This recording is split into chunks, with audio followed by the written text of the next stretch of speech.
U.S. support for Israel and its controversial Prime Minister, Benjamin Netanyahu, has long been a source of domestic political tension, but never like this past month. As President Biden and other Democrats grow more critical of Netanyahu, Republicans are eager to turn support for Israel into a presidential campaign wedge issue. All this and more, next. This is Washington Week with The Atlantic. Corporate funding provided by Consumer Cellular. Additional funding is provided by Ku and Patricia Ewan through the Ewan Foundation, committed to bridging cultural differences in our communities. Sandra and Karl DeLay Magnuson, Rose Herschel and Andy Shreves, Robert and Susan Rosenbaum, the Corporation for Public Broadcasting, and by contributions to your PBS station from viewers like you. Thank you. Once again from Washington, Editor-in-Chief of The Atlantic and moderator, Jeffrey Goldberg. Good evening and welcome to Washington Week.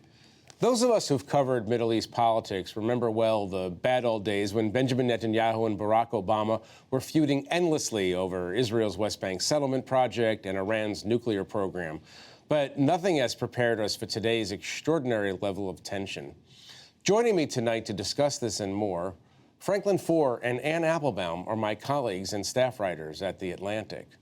Nikole Killion is a congressional correspondent for CBS News. And Jonathan Karl is the chief Washington correspondent for ABC News and the author of Tired of Winning, Donald Trump and the End of the Grand Old Party. Welcome to all of you. I apologize to this side of the table. We're rolling deep on The Atlantic tonight. Trying not to be too intimidated by it.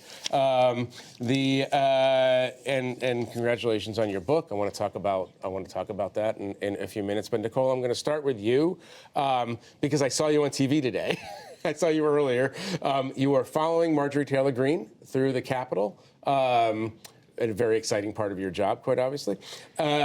And there's new anxiety, new tension on the Hill today about Speaker Johnson's longevity. He is, as we all know, the 174th person to be Speaker of the House in the last 6 months. She seems to be doing what the hard right of that party has been doing in the last several rounds, questioning his purity to the cause. Give us a little bit of an update about what's going on up there and whether this is actually threat to the speaker. Congresswoman Greene confirmed that she did, in fact, file a motion to vacate against Speaker Mike Johnson. What she didn't say was when she may call this up. She says that this is just a warning to Speaker Johnson, a pink slip. And in her view, she feels that he has betrayed conference rules, particularly when it comes to this government funding package, because it didn't even get a full reading. Typically there's this 72-hour rule for lawmakers to read through the legislation. That didn't happen because the text dropped Thursday. They voted on it Friday, so she was upset about that. And that is certainly a broad sense among many House Republicans. I think what's interesting to note, though, is as of now, you don't see a flood of House Republicans lining up. Are they just tired of this kind of thing? Even the harder right members? Well, I think you have some folks who are pulling out their hair like, not again. But I think that frustration is pretty palpable. I mean, at the end of the day, to get this government funding over the finish line, once again, Democratic votes were required in large numbers. And that's a slap in the face to many of these Republicans who put Speaker Mike Johnson in that position. So, he is facing some troubling waters ahead. But at the end of the day, the government had to get funded, and they have to work together to get it done. Right, and remind us, so Speaker Johnson is suffering from a decision that former Speaker McCarthy made when he allowed any single member of Congress to sort of call a vote or to instigate a vote of no confidence, essentially. Is that right? Well, yeah, Speaker Johnson is pretty much in the same hot water that former Speaker McCarthy was. And for a while, Speaker Johnson was kind of getting this grace period. So, with Marjorie Taylor Greene kind of potentially pulling this trigger or just holding that threat over Speaker Johnson's head could potentially put his job in jeopardy. Furthermore, when you look at this week, we had Colorado's Ken Buck, who decided to leave Congress early. You have Mike Gallagher out of Wisconsin announcing that he will leave early from Congress in April. This will reduce Speaker Johnson's majority potentially down to 1 vote. So that means he will likely have to work with Democrats even more, which will create more tension among his own So what you're saying conference. is that John Karl could wind up being the Speaker of the House next week. Yeah, but if you're not, so talk about Mike Gallagher for a second, because this is a new development. Yet another Republican saying, I'm getting out of Dodge. Like now. Well, look, it's a vanishing Republican majority. And Mike Gallagher was one of the truly sane members of Congress, a serious member of Congress. He was chair of the Special Committee on China. He was one of just 3 that voted against impeaching Mayorkas because he didn't see it Homeland impeachable. Security Secretary. I mean, all of this. So, but you have a vanishing Republican majority, and Marjorie Taylor Greene put this out here really for one reason above all else. It wasn't even the spending bill. That was the immediate reason. But she's holding a gun to Johnson's head over funding for Ukraine. Marjorie Taylor Greene's position is not a penny more for Ukraine. And the minute Johnson does anything to move towards a vote to provide funding for Ukraine, she's going to push it. But where's it going to go? I mean, she only needs, with this narrow a majority, theoretically, she would only need possibly only one other Republican to join her. But Democrats now, I don't think are going to go along with it. We've already seen Democrats come forward and say, we're not going to do this again. Democrats, when McCarthy had the motion to vacate, every single Democrat voted for the motion to vacate because they wanted to vacate him and bring in Hakeem Jeffries. Right. Well, this time, they're not going to play that game. So they're going to support, Democrats would vote for Johnson to stay in the Speaker's chair. For a price. And that price is likely to move forward on the supplemental funding for Ukraine. Since you brought up Ukraine, let me bring in the world's leading expert on Ukraine, Anne Applebaum. But is this, you're not only an expert on Ukraine, you actually understand Republican and conservative politics very, very well. What portion of the Republican Party does Marjorie Taylor Greene represent on these, in her position on Ukraine? It's very hard to tell because some of the people who are opposed to aid for Ukraine seem to have real motives. I mean, it's too much money or America first or something like that, and that might be genuine. Some of them seem to be acting performatively on behalf of Donald Trump. And I think Mike Johnson might be one of those.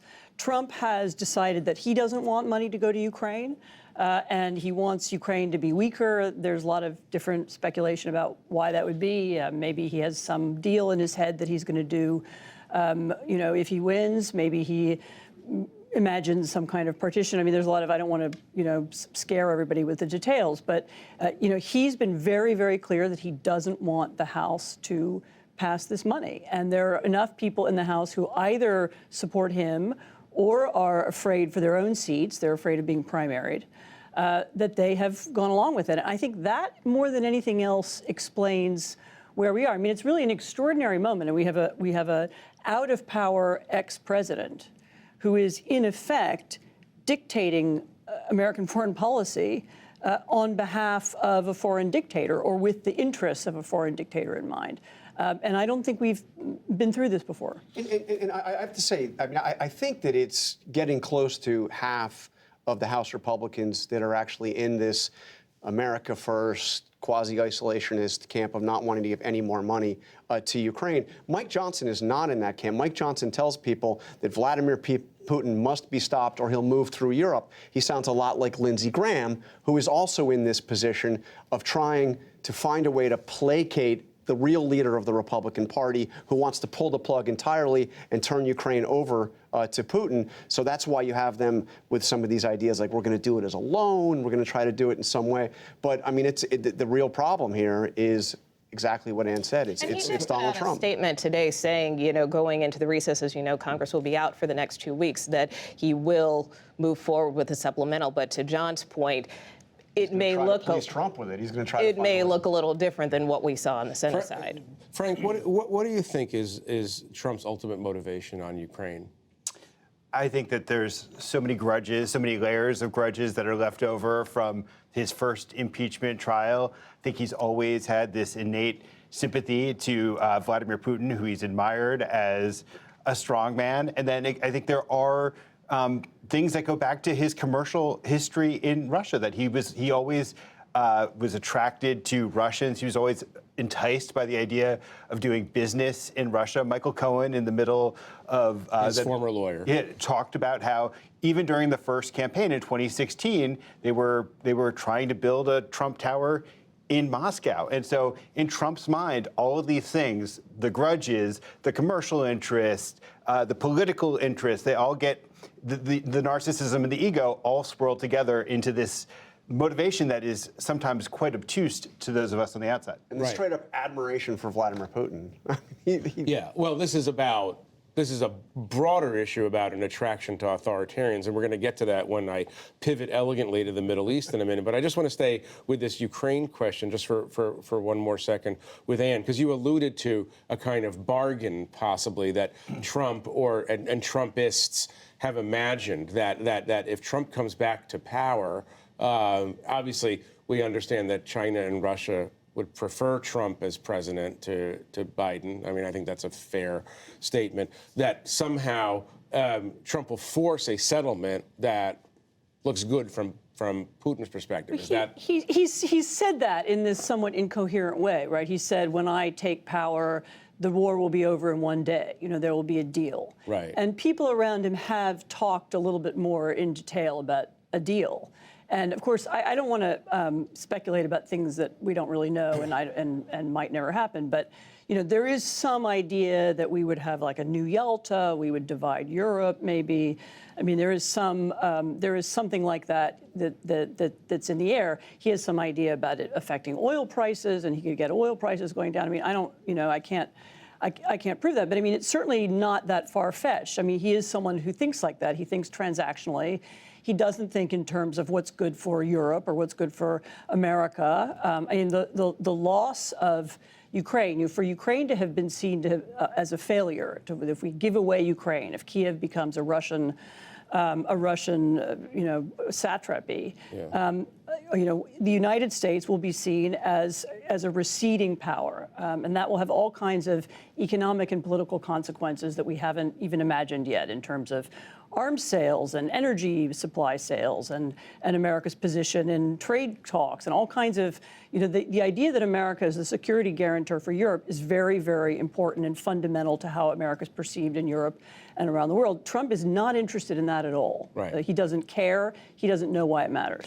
Meanwhile, this is not just a Washington story, this is Ukraine's story, and I think Ann could speak to this better, but each delay that we go through has real consequences for the Ukrainian army and for the Ukrainian society, which is thoroughly demoralized by the way that Washington has treated the cause, our ally. Right. Let me turn to the Middle East. Stay with you, Frank, for 1 second. You know, all of us around this table have covered the relationship since Benjamin Netanyahu has been prime minister of Israel longer than anybody in Israeli history. We've seen him with different presidents at different times. I'll start by making this observation. It's very hard for an Israeli prime minister to anger Joe Biden, who loves Israel, and yet it seems as if we're there. That somehow Netanyahu and Biden are so crossways right now that the relationship is almost ruptured. Put this in context, and I'll ask other people to jump in as well. Put this in historic context. We all remember the Obama-Netanyahu relationship. Has this gotten worse? Yeah, of course it has. And if you flash back to the rupture during the Obama administration, Joe Biden was always the person who stepped in and tried to find a way to make it better. Biden's relationship with the state of Israel, and his telling, goes back to his father, and he's been a million times. When the war started, he wrapped his arms around Israel. When Benjamin Netanyahu was missing on the scene, he stepped in and was essentially prime minister of Israel, so much so that when he went to visit I think 10 or 11 days after October 7th, he sat in the Israeli war cabinet asking them the questions that a prime minister should be asking about strategic objectives. And the questions that he's asking of Benjamin Netanyahu are actually reasonable questions. What is your long-term plan? What is going to happen on the day after the war? If you go into Rafah, which, by the way, I don't think is imminent for many reasons, including the fact that Israel would need to call up and remobilize a good number of its troops in order to invade Rafah in the way. But these are questions that are reasonable to ask about what would happen to the million people who live in Rafah. Right. So, John, we were just talking about Ukraine being a domestic political issue. Israel is the ultimate example often of a foreign country becoming a domestic political hot potato. Is Israel becoming a partisan issue in a way that it's never been before? I mean, look, you've just had the Republican presumptive nominee say that if you vote Democratic and you're Jewish, it means you hate your religion. I mean, he's doing everything in his power to make it a partisan issue, and it's becoming a partisan issue. Look at the response when Chuck Schumer came on the Senate floor and effectively, called for new elections in Israel, effectively called for regime change in Israel, but new elections in Israel, and the way it was denounced by Mitch McConnell, the Republican leader, and Republicans across the board. I mean, it's becoming more of a partisan issue. And let's face it, you have a growing group within the Democratic Party that is emphatically not pro-Israel, and so this is definitely contributing. So I want to. You mentioned this extraordinary statement that Donald Trump made about American Jews. I want you to listen to that for a minute, and I want to get Frank's comment on it after we listen. Any Jewish person that votes for Democrats hates their religion. They hate everything about Israel, and they should be ashamed of themselves. Well, Frank, I'm not going to ask you to speak on behalf of the Jews, and please don't ask me to speak on behalf of the Jews. But that's a fairly extraordinary statement. It's not extraordinary in the context of Trump's discourse, but it's an extraordinary thing to put out there. I mean, what is the reaction? I mean, to the extent that you've gauged it among American Jews, the majority of whom traditionally vote Democratic. The vast majority of whom. First, it should be said that there is a long tradition of leaders, especially authoritarian-minded leaders, of dividing Jews into good Jews who are loyal to the state and bad Jews who are not loyal to the state. And historically, when those distinctions get made, the Jews who are deemed to be the not good Jews end up being targeted in some sort of way. And it's somewhat scary, I think, for American Jewry because of the way in which Trump tends to talk about the people he demonizes. And it comes in this larger context where we're seeing an incredible surge of anti-Semitism, not just from the right, but also from the left. And to hear a potential president of the United States talk in this sort of way, even if he's talked in this sort of way before, is very triggering. Right. Nikole, I don't know the degree to which this is going to become a reality. Maybe you could enlighten us. But Speaker Johnson is thinking about bringing Netanyahu to the Hill. What would that look like? We remember years ago a number of Democrats sat out, boycotted when Netanyahu came and spoke the last time, mainly around the subject of Iran. I'm feeling like this is going to be a whole other level of carnival. Yeah, well, you're already seeing a pretty significant divide, not only between Republicans and Democrats on this, but within the Democratic Party itself, where many Democrats have suggested they may boycott, others say they may go. You have leader Hakeem Jeffries, who tried to put some distance there, saying, look, Speaker Johnson hasn't even asked me about this, so until he does, I'm not going to comment. I mean, we did also hear from Leader Schumer this week on the issue saying, despite his comments last week that he would welcome the opportunity so long as it's done in a bipartisan fashion. And we did see some Democrats boycott when President Herzog addressed a joint session of Congress about a year or so ago. But that being said, it's starting to become a wedge issue, the political hot potato, and I think one that could potentially be inflamed if the prime minister does come to visit. But the speaker has made clear this is something that he would like to do. He would like to extend that invitation. So I think we'll have to see how it plays out. I don't think it's actually going to happen. I mean, it may. I mean, Netanyahu did this exact same playbook with Obama when he came in 2015, and the issue there was the Iran nuclear program. He wanted to go over Obama's head effectively and make the case to Congress against the deal.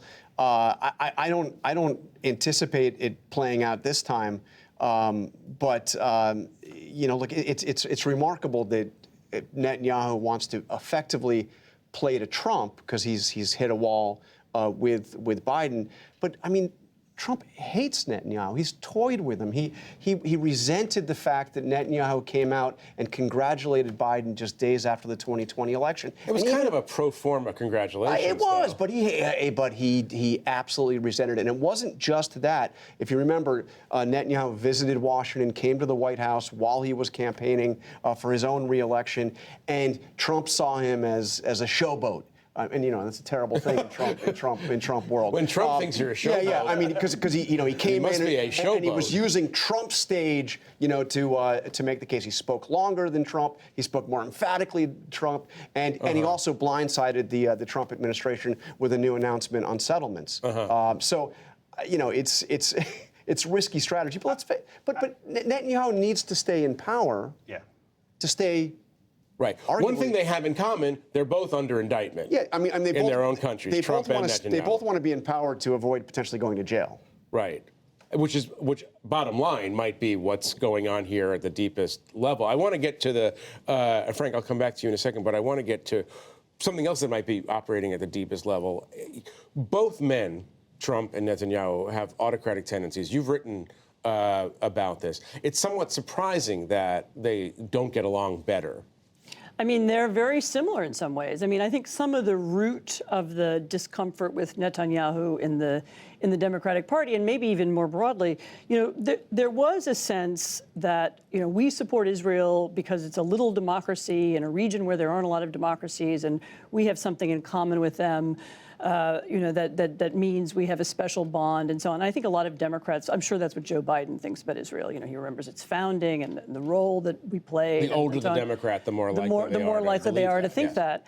Netanyahu has systematically chipped away at that image, both by putting extremists into his government, by using kind of authoritarian propaganda to run election campaigns, most recently over the last year before the war, by passing or trying to pass a series of judicial reforms that would have politicized the judiciary in Israel, very following a similar pattern that's been used elsewhere in Hungary and Turkey.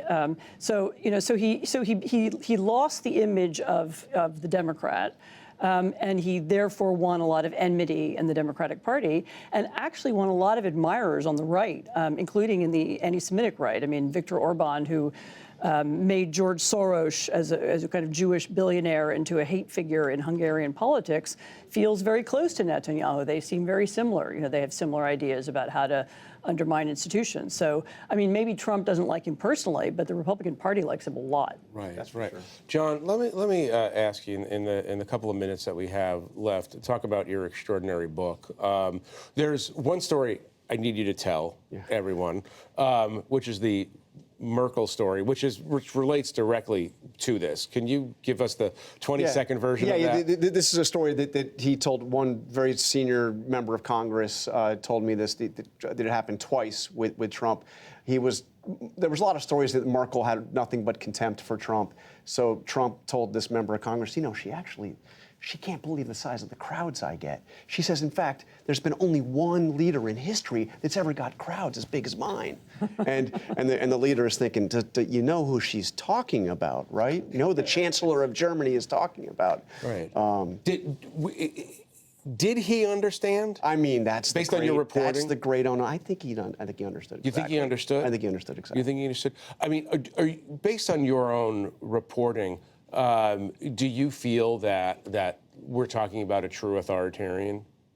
I mean, look, he is campaigning right now on the idea that literally the President of the United States is above the law. He is talking about undermining the Constitution, suspending certain provisions of the Constitution if necessary. I think it's not necessarily in the pursuit of any grander ideology or any policy proposal. It's in pursuit of his own elevation and his exalting himself, proving that he never lost. But I think he's got all of those authoritarian tendencies. So Nikole, I'll give you the last word on this. That I've been in a search for an understanding of Republican foreign policy. But is Republican foreign policy just whatever, at this point, whatever Trump feels at a given moment, even though he's not even in office right now? Well, certainly we've seen many take that America First isolationist approach, and we know that the former president continues to have a lot of sway over congressional Republicans. But at the end of the day, you know, they also have their own minds, too. So, again, I think as we move forward with some of these key issues, it continues to be something to watch. And these very issues that we're talking about that were once bipartisan, you know, is there the prospect for that to be the case again? Or will we see that further partisan divide, particularly as this election cycle goes on? So to be continued. Right. It seems like Ukraine will be the issue to watch on the funding issue, especially. I would love to continue this conversation, but unfortunately, we need to leave it there for now. I want to thank our panelists for joining us and for sharing their reporting and insight. For more on Princess Kate's cancer diagnosis, be sure to check out Helen Lewis's latest great piece at theatlantic.com. It's a very smart piece. And on PBS News Weekend, a closer look at the role migrant farm laborers play in the U.S. economy. I'm Jeffrey Goldberg. Good night from Washington. Corporate funding for Washington Week with The Atlantic is provided by Consumer Cellular. Additional funding is provided by Koo and Patricia Ewan through the Ewan Foundation, committed to bridging cultural differences in our communities.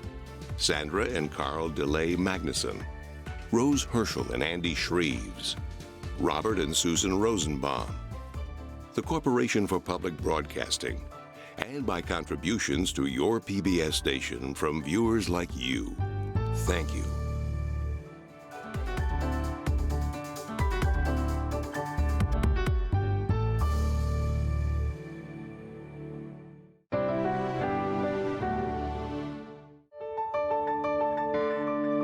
You're watching PBS.